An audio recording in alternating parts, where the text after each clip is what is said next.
John here. I offer Solutions Real Estate Services, and today I want to talk to you about how you can get favorable price and terms for your rent own when you're talking with the owner.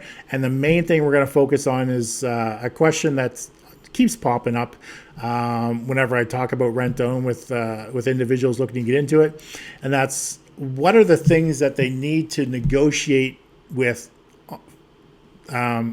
with the owner, negotiate on with the owner. What are those things that they need to negotiate? Brain fart. What are those things they need to negotiate on with the owner? But before we get started into any of that, before we get started in the video, which is, like I said, it's about negotiating favorable price and terms on your rent own. If you're really serious about getting into getting into a home today and qualifying in the future, then you might want to check out my book, How to Buy for $100 Down, even when the banks say no.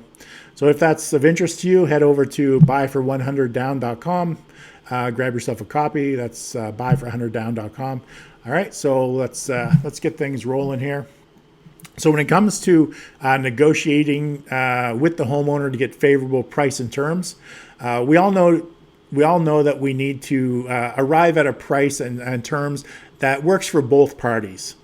But a huge question that keeps coming up and what holds so many people back from getting those favorable price and terms on the rent own is they don't even know what they're supposed to be negotiating on. And that's it's a great question actually, because how can you begin negotiations if you don't even know what you're negotiating on?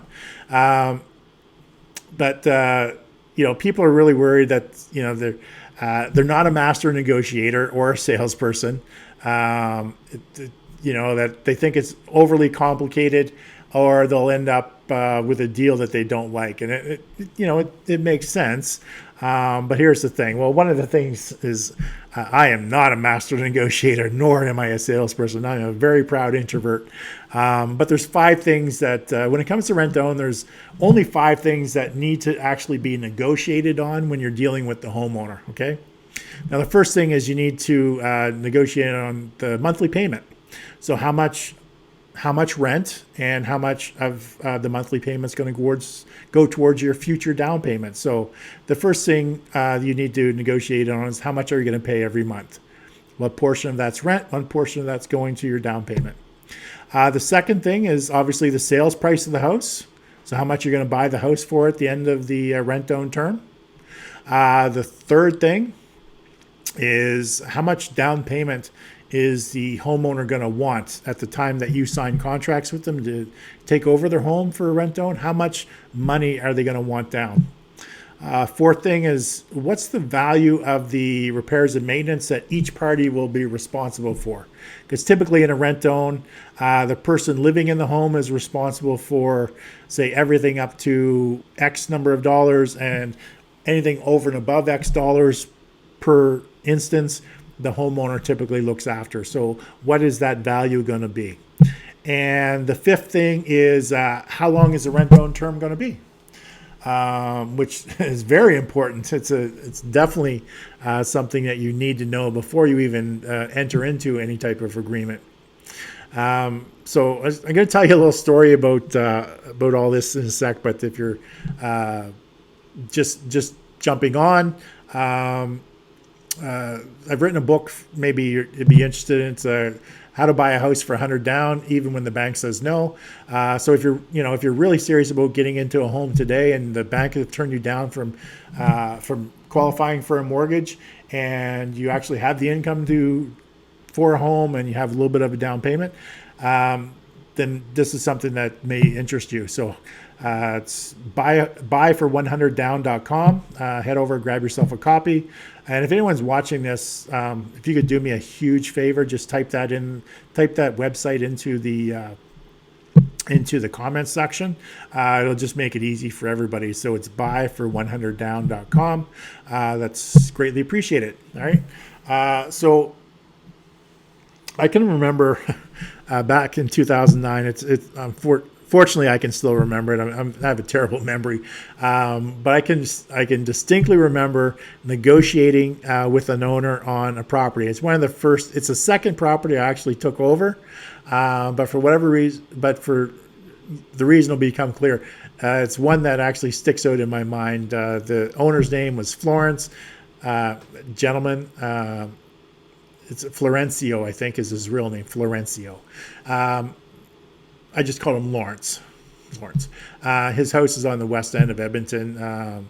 So I ended up getting his house. And like I said, it was the second house I've ever negotiated on for my rent-to-own business. I was, just started the business for a couple months. But I remember, we walked through the house. It's a very large house, 2,300 square feet. It was only a few years old. It was a nice place, actually. So after going through the home, I can still remember we're standing out on the driveway, and we start to negotiate on the house. So I pull out this blank piece of paper, and I'm like, again, I'm a very proud introvert, and I'm like nervous. My mind is going blank. I'm forgetting everything I'm supposed to actually talk about. So I was like just trying to scribble down numbers, like trying to come up with like, oh God, I can't remember anything. I'm, to try to get the best deal possible. But by the end of it, I knew that there was 5 things I knew I needed to be clear on. So we negotiated. We ended up coming to an agreement on those 5 things. He said yes. There wasn't a whole lot of pushback. And then I said, okay, I'll give you a call back. We'll get together and we'll sign the contracts. But I remember walking away. One, I was ecstatic, and I was thinking, well, he must have really needed to do something with his house, because that was the worst negotiation that I've ever. Well, I'm a terrible salesperson anyway, but that was a terrible negotiation. So he really must have needed to do something with his house. But I ended up, I came to agreement on the 5 things. That's all that mattered. I knew the 5 things that I had to negotiate on. We came to an agreement on those 5 things. So you never know when you're out talking to homeowners and negotiating on their home for a rent-to-own, what they actually may be going through, and you might actually be the savior. But remember those 5 things when you're negotiating with the homeowner. Okay. So again, before I forget, if you're serious about getting into a home and the bank has turned you down for a mortgage, like I said, you actually have the income to support this, then you might want to pick up my book, buyfor100down.com, buyfor100down.com, where I share the same strategy that I used to pick up 50 houses for my rent-own business, and I paid only $100 down to get each one, and I use those houses to help people just like you. But I share the strategy so you can go out and actually do this yourself. All right. So to summarize, when it comes to negotiating with the homeowner, the price and terms, remember the 5 key things you need to focus on when you're doing your negotiation.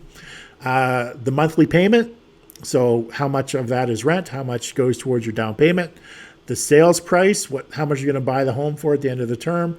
How much down payment does the owner want when you sign the contracts right up front? What's the value of the repairs and maintenance that you're going to be responsible for, and what is that owner going to be responsible for, and how long is the rent owned? So those are the 5 key things that you need to remember. And like I said, if your mind goes blank and you're profusely sweating and you're anxious and you're an introvert like me, just remember those 5 things, and you'll come out a winner.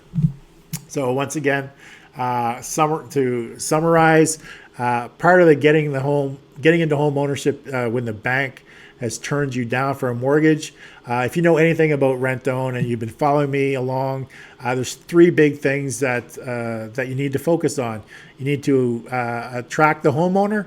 You need to negotiate a fair price and terms with the owner, and you need to sign contracts with the owner. Those are the 3 key things to getting into home ownership when the bank says no. So to summarize, today we're talking about negotiating a fair price and terms with the owner.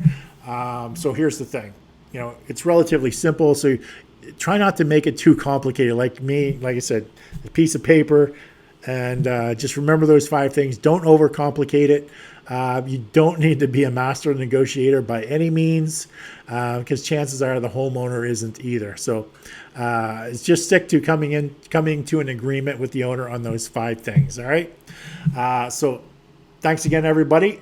Thanks for joining me today. If you have any questions, just leave them in the chat, type them in the chat, and me or the team will get back to you with the answers. And again, before I go, if you're really serious about getting into a home and the bank has turned you down, if you want to use the same strategy I did for getting houses, I picked up 50 houses, $100 down each house. Then head over to buyfor100down.com. That's buyfor100down.com. Pick up a copy of my book, and hopefully it'll help you out. All right. So thanks again. Hope you enjoy your day, and everyone stay safe and take care.